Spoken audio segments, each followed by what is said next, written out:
이 아침 함께 읽을 하나님 말씀은 열왕기상 9장 1절로 9절 말씀입니다. 오늘 매일 성경 본문 말씀인 열왕기상 9장 1절로 9절 말씀을 자막을 통하여서 펴신 성경을 통하여서 하나님의 말씀을 우리 함께 읽겠습니다. 솔로몬이 여호와의 성전과 왕궁 건축하기를 마치며 자기가 이루기를 원하던 모든 것을 마친 때에 여호와께서 기브온에서 나타나심과 같이 다시 솔로몬에게 나타나사 여호와께서 그에게 이르시되 내 기도와 내가 내 앞에서 간구한 바를 내가 들었은즉 나는 내가 건축한 이 성전을 거룩하게 구별하여 내 이름을 영원히 그곳에 두며 내 눈길과 내 마음이 항상 거기에 있으리니 내가 만일 내 아버지 다윗이 행함같이 마음을 온전히 하고 바르게 하여 내 앞에서 행하며 내가 내게 명령한 대로 온갖 일에 순종하여 내 법도와 율례를 지키면 내가 내 아버지 다윗에게 말하기를 이스라엘의 왕위에 오를 사람이 내게서 끊어지지 아니하리라 한대로 내 이스라엘의 왕위를 영원히 견고하게 하려니와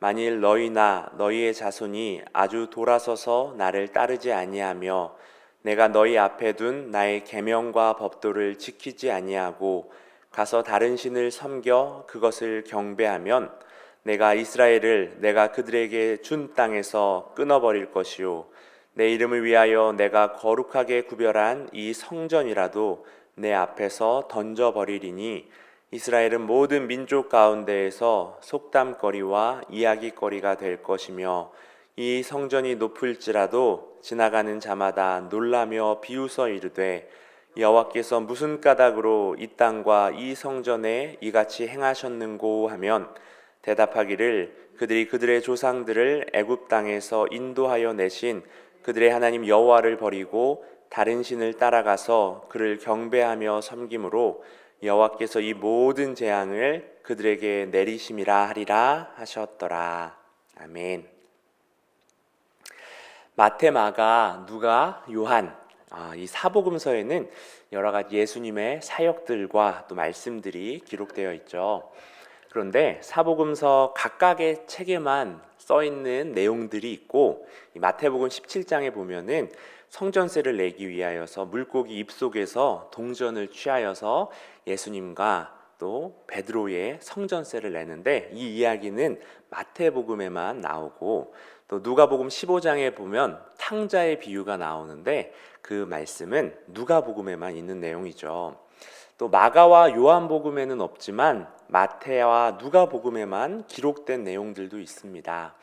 예수님의 탄생 이야기와 또 주기도문을 가르쳐 주신 내용 등이 우리 마태와 누가복음에만 있는 내용이죠. 그런데 이 사복음서 모두에 나오는 내용이 몇 가지가 있습니다. 뭔가 더 중요해 보이죠?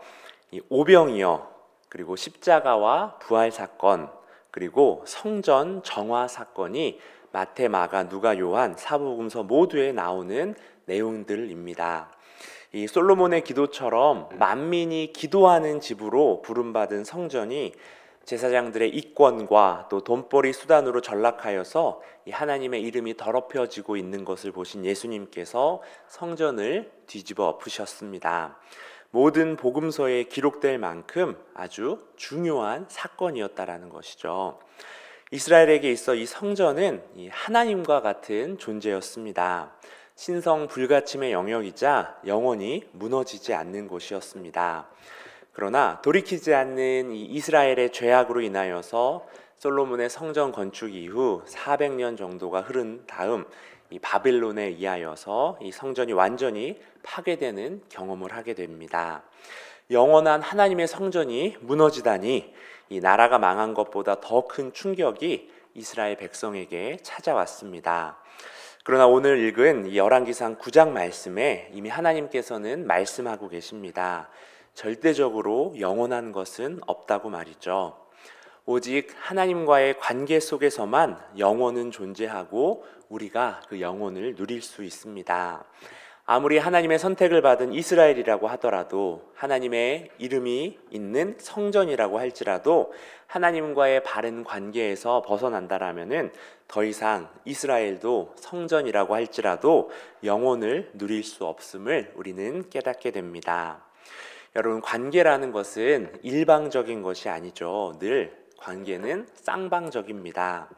하나님만 이스라엘을 버리지 않고 떠나지 않으신다라고 되는 것이 아닙니다. 이스라엘도 하나님을 버리지 않고 떠나지 않아야 그 관계는 건강하게 유지됩니다. 그런데 이스라엘은 하나님을 버리고 떠나 이방 신들에게 그 마음이 향하게 되는 것을 우리가 이어지는 이 열왕기 말씀들을 통하여서 확인하게 될 것입니다. 솔로몬이 성전과 왕궁 건축을 마치고 이를 봉헌한 후에 여호와 하나님께서 그에게 다시 오늘 말씀에 나타나십니다. 이 솔로몬에게 벌써 두 번째 나타나신 거죠. 첫 번째는 솔로몬이 왕위에 올라 통치를 시작하면서 기브온 산당에서 1000번제를 드릴 때 나타나셨죠. 기브온은 예루살렘 북서쪽 한 8km 지점에 위치한 성읍인데요. 이 기브온은 여호수아서에 처음 등장합니다. 여호수아서를 보면은 이 기브온 성읍 사람들이 여호수아와 이스라엘 사람들을 속여서 친선 조약을 맺는 거 기억나시죠? 멀리서 온 부족인 것처럼 속여서 이스라엘과 언약을 맺어서 멸망당하지 않고 살아남은 성읍이 바로 기브온입니다. 기브온에 왜 이렇게 큰 산당이 있었는지를 살펴보면은 역대상 21장 29절에 그 이유가 나와 있습니다.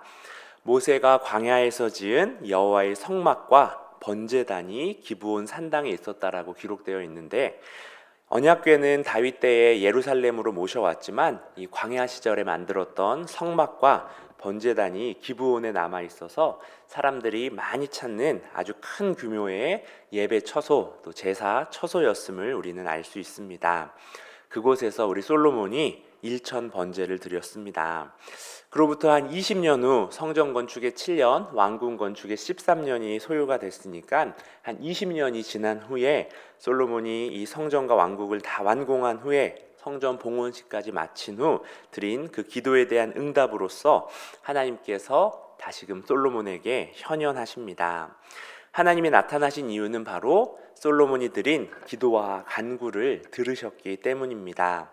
8장에서 드렸던 기도에 대한 응답으로 나타나신 것을 보면은 하나님께서 우리의 기도를 귀하게 여기신다라는 것을 확인하게 됩니다. 그리고 솔로몬에게 무조건적인 약속을 해주시는데 우리 3절 말씀입니다. 여호와께서 그에게 이르시되 내 기도와 내가 내 앞에서 간구한 바를 내가 들었은즉 나는 내가 건축한 이 성전을 거룩하게 구별하여 내 이름을 영원히 그곳에 두며 내 눈길과 내 마음이 항상 거기에 있으리니. 하나님은 당신의 이름을 예루살렘 성전에 두겠다고 약속하시고 더불어 자신의 눈길과 마음이 항상 성전에 있을 것이라고 약속해 주십니다. 예루살렘 성전이 중앙 성전으로서의 위상을 정립할 수 있게 해주시는 하나님의 약속이었죠. 거룩하게 구별된 성전은 하나님의 무조건적인 약속이었습니다. 그런데 다윗 왕조가 지속되는 것은 무조건적인 약속이 아니었습니다. 하나님은 솔로몬이 그리고 이어지는 이스라엘의 왕들이 하나님의 명령을 온전히 지켜야만 다윗 왕조가 계속 이어질 것이라고 약속하는데, 이어지는 4절 말씀입니다. 내가 만일 내 아버지 다윗이 행함같이 마음을 온전히 하고 바르게 하여 내 앞에서 행하며 내가 내게 명령한 대로 온갖 일에 순종하여 내 법도와 율례를 지키면, 조건이죠. 그 결과가 5절 말씀입니다. 내가 내 아버지 다윗에게 말하기를 이스라엘 왕위에 오를 사람이 내게서 끊어지지 아니라 한 대로 내 이스라엘의 왕위를 영원히 견고하게 하려니와. 여러분, 솔로몬이 지켜야 할 것은 마음을 온전히 하고 바르게 해서 하나님 앞에서 행하는 것과 하나님의 법도와 율례를, 하나님의 말씀을 지키는 것이었습니다. 단순히 마음을 바르게 하는 것이 아니라 거룩한 삶이 나타나야 한다라는 것을 하나님은 강조하십니다. 솔로몬이 계속해서 그 하나님의 복을 누리기 위한 기준은 다윗의 행함같이라는 표현에 압축되어 있습니다. 또한 이스라엘 모든 왕을 평가하는 기준 역시 이 하나님 보시기에 그 왕이 다윗처럼 행하는가라는 것입니다. 여러분, 하나님이 정하신 언약적 충성, 그 충성의 핵심은 바로 마음과 순종이었습니다. 즉, 다윗이 마음을 다하여서 하나님의 법에 순종함으로써 하나님 마음에 합한 사람으로 인정받았던 것처럼 솔로몬 이후의 모든 이스라엘 왕들과 백성들은 모든 일에 하나님 앞에서 행해야만 이 다윗 언약의 복을 계속 누릴 수 있는 것이죠. 만약 이 복이 사라진다라면 그 원인은 다른 것이 아니라 자신들의 불순종이었습니다. 우리 역시 마찬가지 아닐까 생각합니다. 솔로몬을 비롯하여서 이스라엘 왕들에게 하나님께서 약속하신 것처럼 우리 예수 그리스도께서 완성하신 새 언약의 복을 우리 삶의 모든 영역에서 지속적으로 누리기 위해서는 다윗과 같이 우리도 하나님 앞에서 행해야 합니다. 하나님께서 저와 여러분을 평가하는 기준 역시도 다윗처럼 순전한 마음으로 말씀에 순종했는가 아닐까 생각합니다.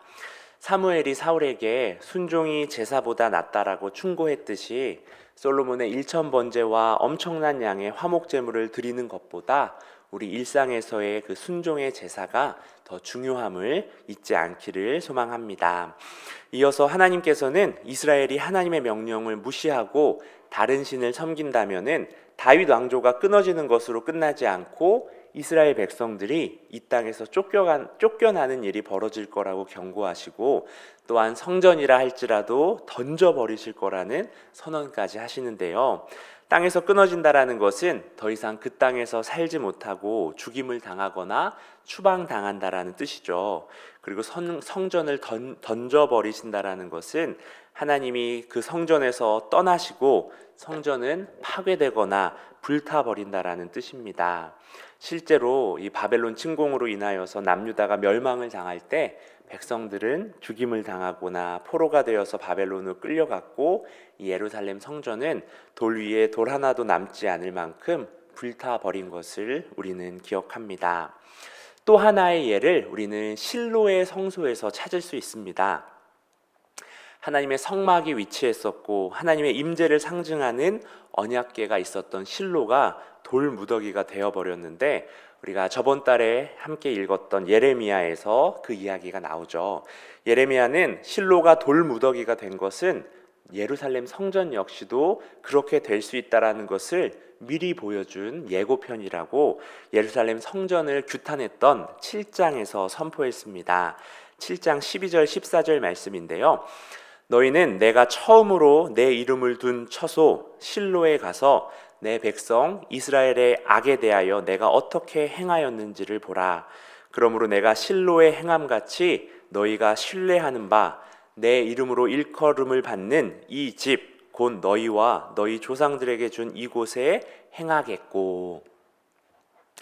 성전이 거룩한 하나님의 전으로 설 수 있는 것은 하나님께서 함께 하실 때입니다.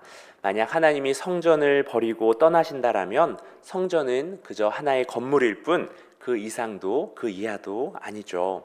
하나님과 하나님의 말씀에 주목하지 않고 건물과 시스템에 집중하는 것이 얼마나 잘못된 신앙인지를 가르쳐주는 말씀입니다. 하나님의 집이라는 성전이 파괴되고 불탄 모습을 보면 지나가는 사람들이 의문을 가지겠죠.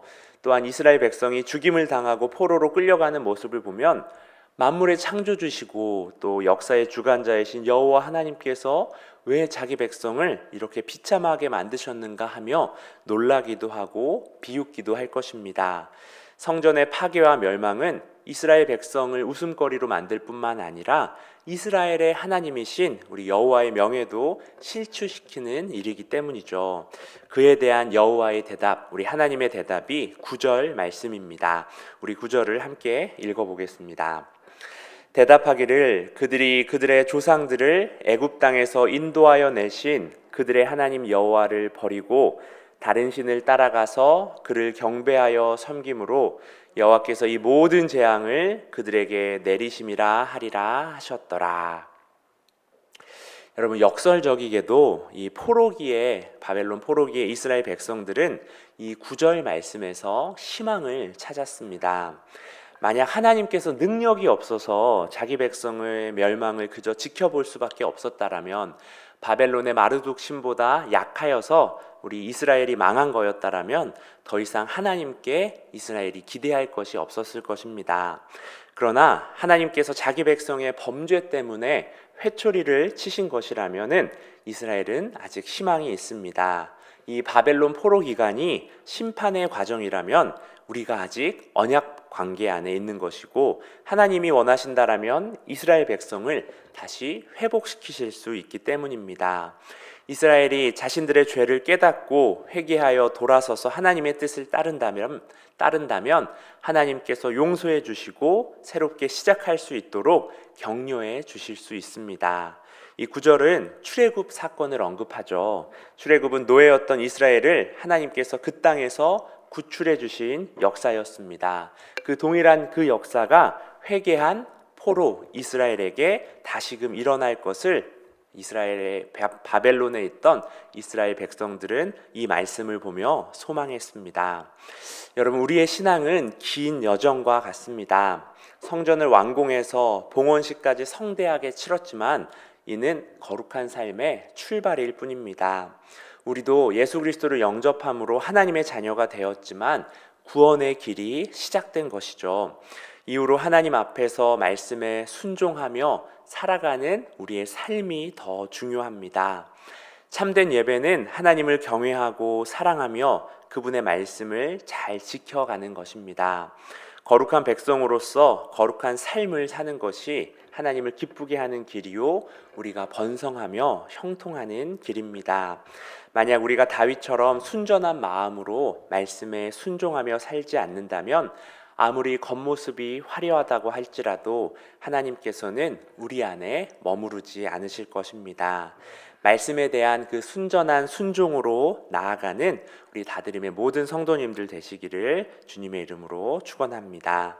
우리 자막을 통하여서 합심 기도문을 함께 읽겠습니다. 사랑의 아버지 하나님, 하나님과의 바른 관계 안에서 영원을 누리며 살게 하시고 다윗의 행함같이 순전한 마음으로 말씀에 순종하게 하옵소서. 하루하루 이리때 속에 들어가는 양 같은 우리임을 고백하며 이 삶을 포기하지 않고 견딜 수 있는 믿음을 더하여 주옵소서. 서로를 품으며 공동체 안에서 더불어 함께 살아가게 하옵소서. 추석 명절을 앞두고 가족들 간의 사랑을 더하시고 재정적으로 어려움이 없도록 넉넉하게 채워 주옵소서. 참 소망 되신 예수님의 이름으로 기도드립니다. 아멘.